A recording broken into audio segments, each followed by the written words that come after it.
नमस्कार मेरे प्रिय श्रोताओं। तो आज मैं आपको श्यामल काया गोरी छाया संघर्ष काल 1 का भाग 3 वन गमन सुनाने जा रही हूँ। इससे पहले मैं आपको भाग 2 में क्या हुआ था संक्षेप में बता दूँ। भाग 2 में आपने सुना कि किस प्रकार लक्ष्मण अत्यंत क्रोधित हो गए जब उन्हें राम के 14 वर्षों के वनवास और भरत के राज्याभिषेक के बारे में ज्ञात हुआ और उन्होंने क्रोधवश अपने पिता के बारे में बहुत से अपशब्द कहे और माता कौशल्या और सुमित्रा ने उनका समर्थन भी किया, किंतु राम ने उन्हें बहुत समझाया और उनके समझाने के उपरांत लक्ष्मण थोड़ा शांत हुए। किंतु जब माताओं ने ये देखा कि सीता भी अपने आभूषण उतार राम के पीछे पीछे वनगमन को चल पड़ी हैं, तो उनसे रहा नहीं गया। उन्होंने सीता को समझाने का बहुत प्रयास किया, किंतु सीता ने कहा कि माँ, पत्नी अर्धांगिनी होती है। राम मात्र आधे शरीर से वन जाएंगे तो माता और राज्याज्ञा का उल्लंघन नहीं होगा क्या? राम ने भी सीता को समझाने का प्रयास किया, किंतु सीता अपने हठ पर अड़ी रहीं और उन्होंने 14 वर्षों तक ब्रह्मचर्य व्रत धारण करने का संकल्प लिया। वन गमन। मनस्थिति एवं परिस्थिति का प्रभाव वातावरण और भवनों पर भी पड़ता है।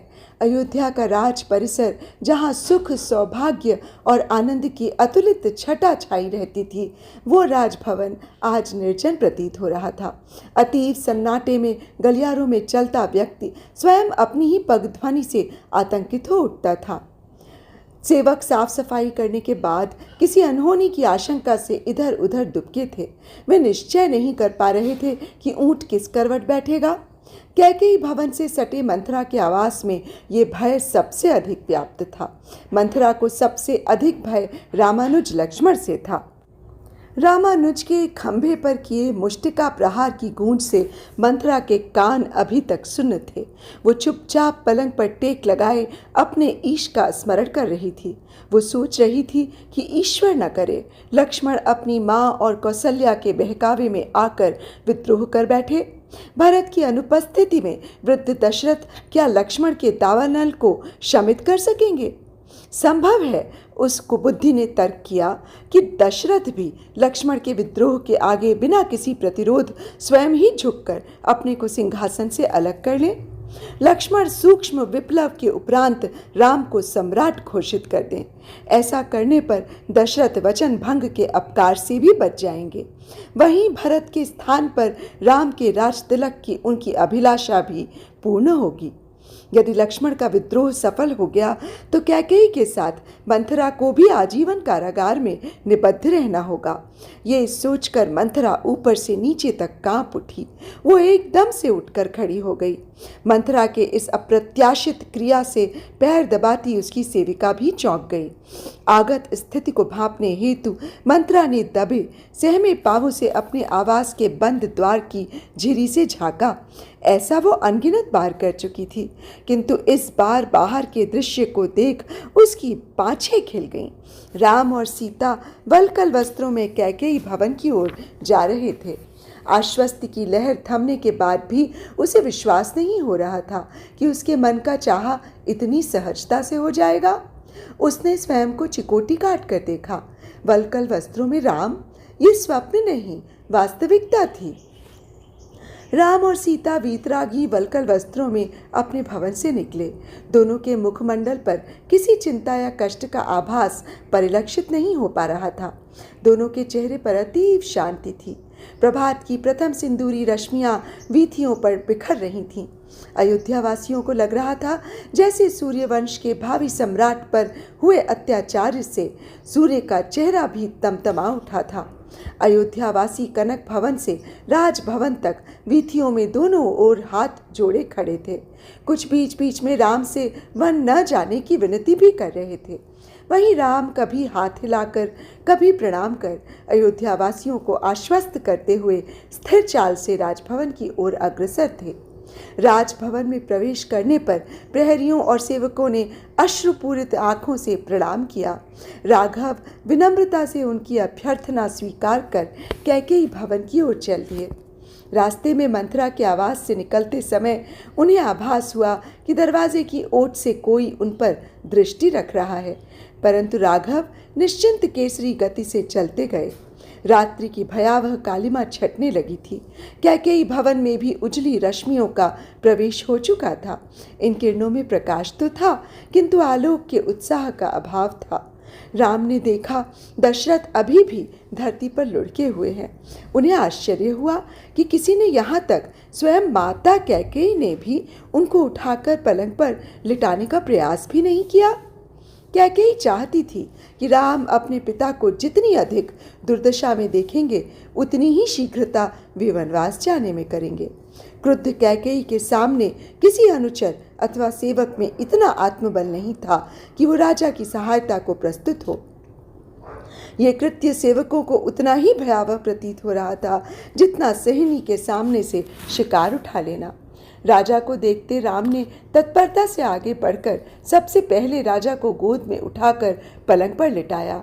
उसके बाद राजा का सिर अपनी गोद में लेकर बैठ गए।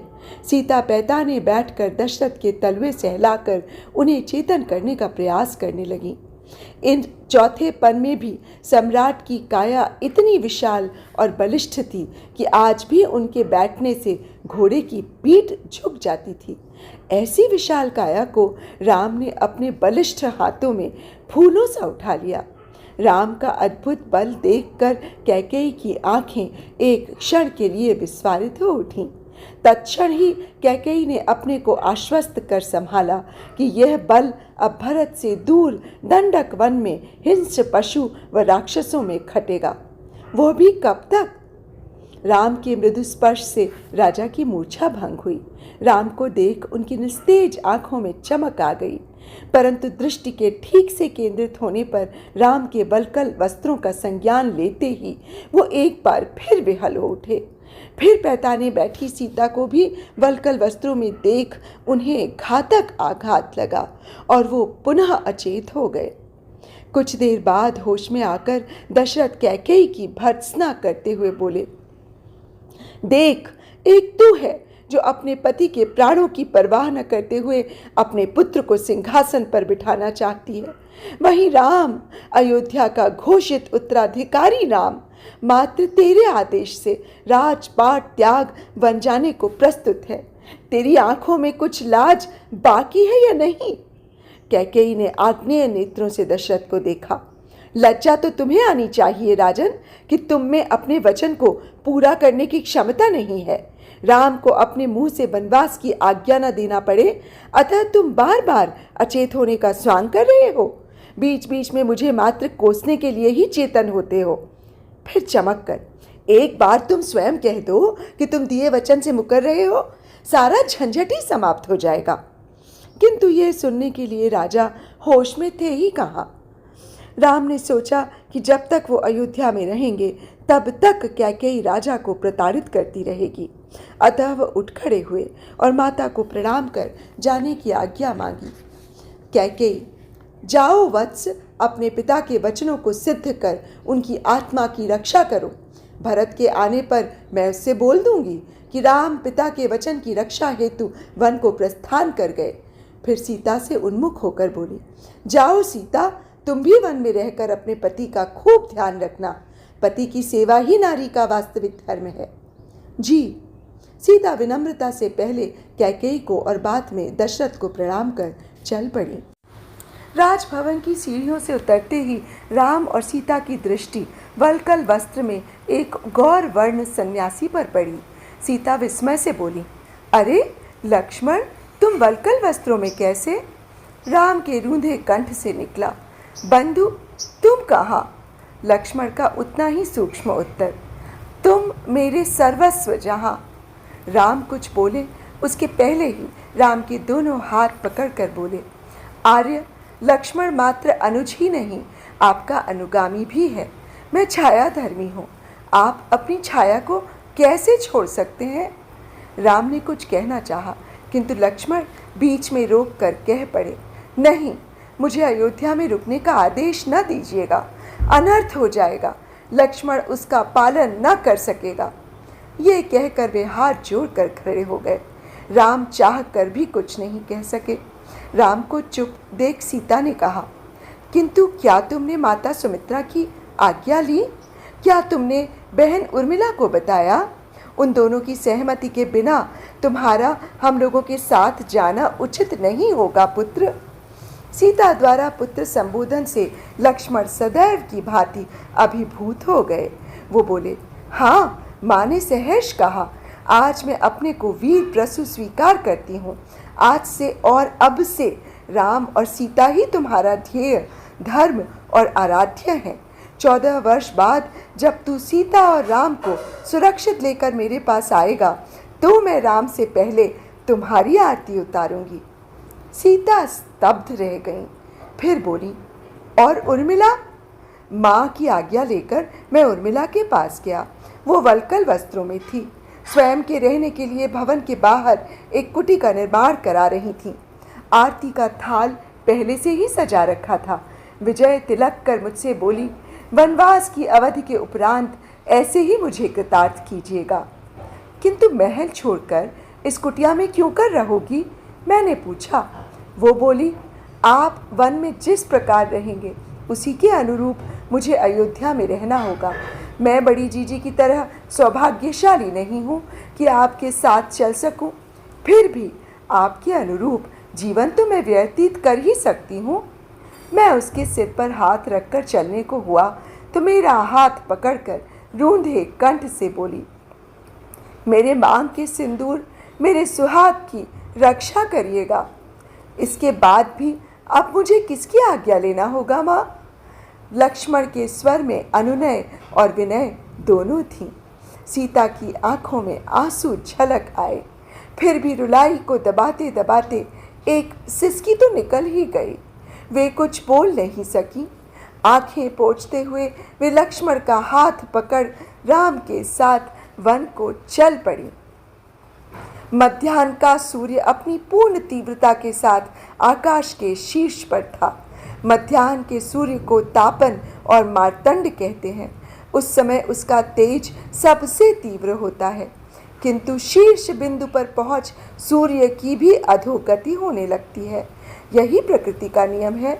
वहीं नीचे धरा पर पुण्य नगरी अयोध्या में सूर्यवंश के प्रतापी ज्येष्ठ राजकुमार राम अयोध्या की वीथियों से नंगे पैर माता का वचन पूरा करने हेतु राजमहल से निकल रहे थे। अयोध्या के राजपथ पर नंगे पैर चलते राम, वे राम जिनके राज तिलक की घोषणा कल अपराह्न में हुई थी, आज वनवास का निर्देश पाकर मार्ग में सबसे आगे चल रहे थे। अर्धांगिनी शब्द को सत्य सिद्ध करती सीता उनके पीछे और श्यामल राम की गोरी छाया इन दोनों का अनुगमन कर रही थी। राम शांत उन्नत भाल सामने की ओर देखकर चल रहे थे। सीता सिर पर आंचल डाले नमित नयन जा रही थीं। वहीं रामानुज के चेहरे पर आक्रोश की लालिमा और आंखों में शीर्षस्थ सूर्य का ताप स्पष्ट दिख रहा था। वे बार बार सिंह की भांति पीछे मुड़कर देखते जा रहे थे। लगता था कि उन्हें अपने पृष्ठभाग से किसी अनहोनी की आशंका हो। पारिवारिक षड्यंत्र में सब कुछ संभव है। राम के वनवास की सूचना पाते ही लोग घरों से निकलकर राजपथ पर भीड़ लगाकर खड़े थे। राम, सीता और लक्ष्मण को वल्कल वस्त्रों में नंगे पैर चलते देख लोगों की आंखों में आंसू आ गए। वन की ओर अग्रसर त्रिमूर्ति को न चाहते हुए भी आदरपूर्वक मार्ग दे रहे थे। लोग उन्हें रोकना चाहते थे, किंतु राम का मार्ग रोकना वे सोच भी नहीं सकते थे। कुछ वृद्धों ने साहस कर राम को वनगमन से विरत होने को कहा। राम चुपचाप उन्हें नमस्कार कर आगे बढ़ गए। जनता का एक बहुत बड़ा समूह राम के साथ साथ इस आशय के साथ चल पड़ा कि वो भी राम के साथ 14 वर्ष वन में काटेगा। तभी पीछे से आते हुए किसी विशाल रथ की गड़गड़ाहट सुनाई दी। लक्ष्मण फुर्ती से पलटकर खड़े हो गए। सीता भी उत्सुकता से देखने लगी। तभी प्रजा ने राजा दशरथ के नाम का जयकारा लगाया। सब समझे राजा दशरथ स्वयं राम को वापस लेने आ रहे हैं, किंतु रथ के निकट आने पर पता चला कि रथ को दशरथ के सखा, सचिव और सारथी सुमंत्र चला रहे हैं। लक्ष्मण के स्नायु कुछ ढीले हुए। उन्होंने आगे बढ़कर घोड़ों की लगाम पकड़ी। सुमंत्र ने तीनों को प्रणाम किया। दशरथ के सखा होने के नाते तीनों ने सुमंत्र को प्रणाम किया। सुमंत्र बोले, राम, आपके वन गमन से राजा बहुत दुखी हैं। उन्होंने आपको अयोध्या की सीमा के पार पहुंचाने हेतु स्वयं अपना रथ भेजा है। राम को असमंजस में देख लक्ष्मण ने राम से धीरे से कहा, रथ से आप शीघ्रता से अयोध्या से दूर निकल सकते हैं, नहीं तो अयोध्या वासी आपको जाने में स्नेहवश तरह तरह की बाधाएं डालते रहेंगे। किंतु वास्तविकता ये थी कि लक्ष्मण जितनी शीघ्रता से हो सके अयोध्या से दूर निकल जाना चाहते थे। पता नहीं क्यों लक्ष्मण कैकेयी की तरफ से राम की सुरक्षा को लेकर चिंतित थे। राम को यह सुझाव ठीक लगा। वे तीनों तत्काल रथ पर चढ़ गए, किंतु रथ उतनी गति नहीं पकड़ सका जितनी रामानुज चाहते थे, क्योंकि अयोध्यावासी रथ के आगे आगे उसका रास्ता रोककर चल रहे थे।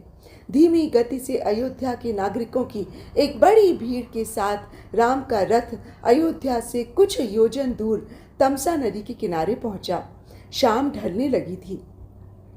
क्लांत सूर्य अब विश्राम हेतु अस्ताचल को जाने की जल्दी में था। छायाएं पृथ्वी पर लंबी होने लगीं। मार्ग के चारों ओर बेर, जामुन और आम के पेड़ लगे थे।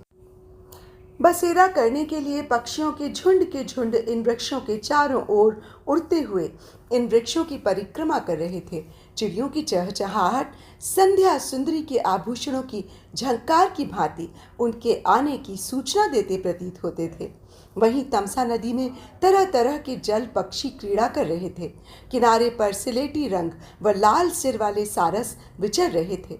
इतना मनोरम दृश्य, फल फूल की प्रचुरता और स्वच्छ जल की उपलब्धता देख लक्ष्मण ने रात्रि तमसा नदी के किनारे ही व्यतीत करने का निर्णय लिया। सुमंत्र रथ रोक कर नीचे उतरे और अयोध्या वासियों को संबोधित किया। अयोध्यावासियों, राम के प्रति आपका स्नेह श्लाघनीय है। राम हमारे राजा थे और रहेंगे, चाहे वे अयोध्या में रहें अथवा वन में। वे हमारे लिए सदैव राजा राम ही रहेंगे। इतनी दूर पैदल यात्रा से आप सब भी थक गए होंगे। हम सब यहीं तमसा किनारे आज की रात बिताएंगे, कल की कल देखी जाएगी। जनता ने हर्ष ध्वनि के साथ सुमंत्र की बातों का अनुमोदन किया। वे भी सुबह राम के साथ वन को जाएंगे, ऐसा ही कुछ अर्थ उन्होंने सुमंत्र की बातों का निकाला।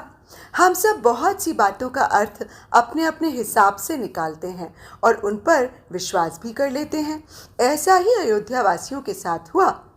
देवी सीता हमारी कुलवधू हैं, अतः उनकी निजता हेतु राज परिवार मुख्य मार्ग से कुछ हटकर विश्राम करेगा। आप सब निश्चिंत होकर प्रकृति के दिए कंद मूल फल का आहार करें, सुमंत्र ने प्रजा को समझाते हुए कहा। इसके बाद सुमंत्र ने बड़ी सावधानी के साथ रथ को मुख्य मार्ग से बाईं और पथरीले मार्ग पर उतारा। अयोध्यावासियों की दृष्टि क्षेत्र से बाहर एक समतल स्थान पर रथ रुका। सुमंत्र ने उतरकर घोड़ों की बाग संभाली। राम ने सीता को हाथ पकड़कर उतारा। लक्ष्मण सावधानी से आस पड़ोस की स्थिति का अवलोकन कर रहे थे। लगता था कि लक्ष्मण किसी तथ्य को लेकर सशंकित हैं। सुमंत्र के मन में भी कुछ ऐसी ही चिंता थी। परिस्थिति से संतुष्ट हो रामानुज ने वन से फल और कंदमूल की व्यवस्था की। सीता दिन भर की गहमा गहमी के कारण क्लांत दिख रही थी। कठिन परिश्रम का अभ्यस्त होने के उपरांत भी सुमंत्र के मुख पर थकान स्पष्ट झलक रही थी। क्यों न हो, आज के घटनाक्रम में परिवर्तन इतनी तेजी से आए कि शारीरिक क्लांति से मानसिक क्लांति कई गुना अधिक थी। इतने अनपेक्षित बदलाव व श्रम के बाद भी दोनों दाशरथियों के चेहरों पर थकान की एक रेखा भी नहीं थी। सुमंत्र के लिए ये आश्चर्य का विषय था, किंतु सीता जानती थी कि यह विश्वामित्र प्रदत्त बला और अतिबला विद्याओं का प्रभाव है। इन विद्याओं का नियमित अभ्यास राम और लक्ष्मण दोनों की दैनिक क्रियाओं का अंग बन चुकी थी। लक्ष्मण राम और सीता के लिए रथ में बिछे गद्दे और चादरों से पथरीली धरती पर ही शैया की व्यवस्था कर स्वयं सुमंत्र के पास बैठ गए। सुमंत्र कुछ देर के बाद गहन निद्रा में मग्न हो गए, किंतु लक्ष्मण रामानुज रात में भी चौकन्ने थे। उन्हें सिद्धाश्रम में गुरु विश्वामित्र के शब्द याद आए। यदि अभ्यास हो तो गहन रात्रि में भी मात्र तारों के प्रकाश में मानव भली भांति देख सकता है। आज सिद्धाश्रम में किया अभ्यास लक्ष्मण के काम आ रहा था। अंधेरी रात में भी वो वातावरण की एक एक हलचल को भली भांति देख सकते थे। दोपहर रात्रि तक सब कुछ सामान्य था। फिर एकाएक रामानुज को अपने पीछे किसी गति का भान हुआ। आक्रामक मुद्रा में वो तेजी से पलटे, पर सुमंत्र को देखकर लक्ष्मण आश्वस्त हुए। लक्ष्मण के क्षिप्र गति से पलटने और विद्युत गति से तलवार लिए आक्रामक मुद्रा देख सुमंत्र विस्मित ही नहीं, भयभीत हो उठे। उनका राम, सीता अथवा स्वयं लक्ष्मण की ओर असावधानी से लिया एक पग प्राण घातक हो सकता था। लोग सत्य ही लक्ष्मण को शेषावतार मानते हैं। सुमंत्र ने सोचा। जीवन में पहली बार सुमंत्र को अपने गोद में खेले लक्ष्मण से भय का अनुभव हुआ। सुमंत्र ने अपने स्थान से ही अपने दोनों हाथ ऊपर उठाकर लक्ष्मण को आश्वस्त किया। फिर हौले से उनके पास आकर बोले, रात्रि के अंधेरे में ही हमें तमसा पार कर निकल पड़ना चाहिए, वरना प्रातः अयोध्यावासी फिर से राम के साथ जाने का हठ करेंगे। लक्ष्मण को सुमंत्र के स्वर में चिंता और आतुरता के पुट का भान हुआ। ये चिंता अयोध्यावासियों के वनगमन की चिंता नहीं, उससे भी कुछ अधिक कह रही थी। रात के अंधेरे में ही रथ से छिछली धारा वाले स्थान से तमसा नदी पार कर सुबह होने तक वे लोग गोमती पार कर चुके थे। इन चारों का अगला पड़ाव था श्रृंगवेरपुर। श्रृंगवेरपुर कौशल राज्य की अंतिम दक्षिण सीमा थी। इस वन प्रांत और सुरसरी गंगा के तटों पर निषाद राज गुह का अधिकार था। इन निषादों की आजीविका थी यात्रियों और तीर्थधर्मियों को अपनी नावों पर गंगा पार कराना। इनको गंगा की धार कब और कहाँ तीव्र होगी इसका अच्छा अनुभव था। अतः वर्षा ऋतु में भी जब गंगा उफान पर होती तो भी ये लोग बड़ी सरलता से यात्रियों को सुरक्षित रूप से गंगा पार करा देते थे। कंद फल के अलावा मछली और पशुओं का शिकार इन निषादों का भोजन था। गंगा तट पर पूर्ण प्रभुत्व होने के कारण इनका अयोध्या राज्य के लिए सामरिक महत्व भी था। अतएव अयोध्या राज्य इनसे किसी प्रकार का कर नहीं लेता था। बदले में ये अयोध्या के राज्य कर्मियों से उतराई नहीं लेते थे। निषाद राज गुह अयोध्या के प्रमुख विश्वास पात्रों में से एक थे। रथ की गड़गड़ाहट से श्रृंगवेरपुर वासियों को राजकीय सवारी आने का ज्ञान हो गया। निषाद राज की अगुवाई में सब लोग पुष्पमाला और स्वागत आरती लेकर आ गए। निषाद राज एकाकी रथ देख पहले कुछ विस्मित हुए, किंतु शीघ्र ही राम और रामानुज को पहचान कर वो उत्साहित हो उठे। निकट आने पर पीछे बैठी वैदेही को पहचानकर गुह ने अपने साथी को भेज सीता की अगवानी हेतु अपनी पत्नी को संदेश भेज दिया। रथ स्वागतार्थ खड़े लोगों से कुछ दूर पर रुक गया। राम और लक्ष्मण तथा सीता नीचे उतरकर खड़े हो गए। गुह स्वागत करने को आगे बढ़े, किंतु तीनों को वल्कल वस्त्रों में देख जड़वत हो गए। राम ने हंसते हुए गुह की जड़ता तोड़ी। अपने मित्र का स्वागत नहीं करोगे निषाद राज? स्वागत तो आपका सदैव है राम। ये मन तो हमेशा आपकी कृपा और मैत्री में ही रमा रहता है, किंतु आप दोनों भाई और अयोध्या की ज्येष्ठ कुल वधू एवं भावी साम्राज्ञी वल्कल वस्त्रों में कैसे? ये दृश्य मैं सहन नहीं कर पा रहा हूँ। फिर सुमंत्र को हाथ जोड़ते हुए कहा, मंत्रीवर आप ही इस अवस्था का कारण समझाइए।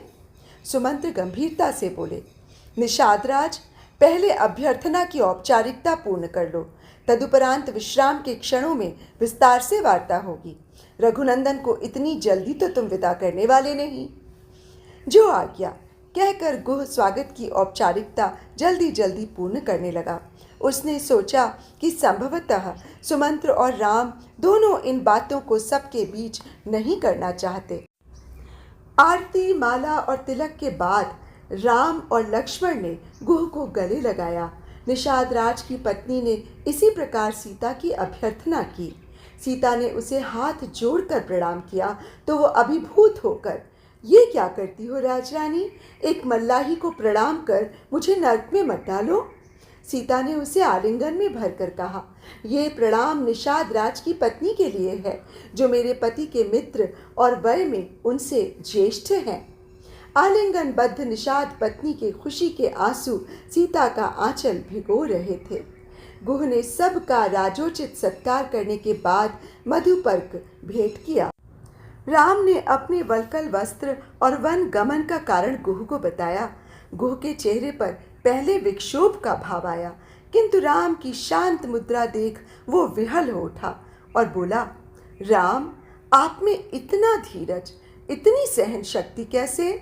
राम कुछ कहें इसके पहले ही लक्ष्मण बोल पड़े, तभी तो राम राम है। गुह डबडबाई आंखें पोंछते हुए मात्र सिर ही हिला सका। राम विषय परिवर्तन करते हुए बोले, मुझसे अपने लोगों को नहीं मिलवाओगे मित्र? तो दोस्तों, आज की कथा बस यहीं तक। आगे की कथा मैं आपको भाग 4 में फिर सुनाऊंगी। तो तब तक के लिए मुझे इजाज़त दीजिए। नमस्कार।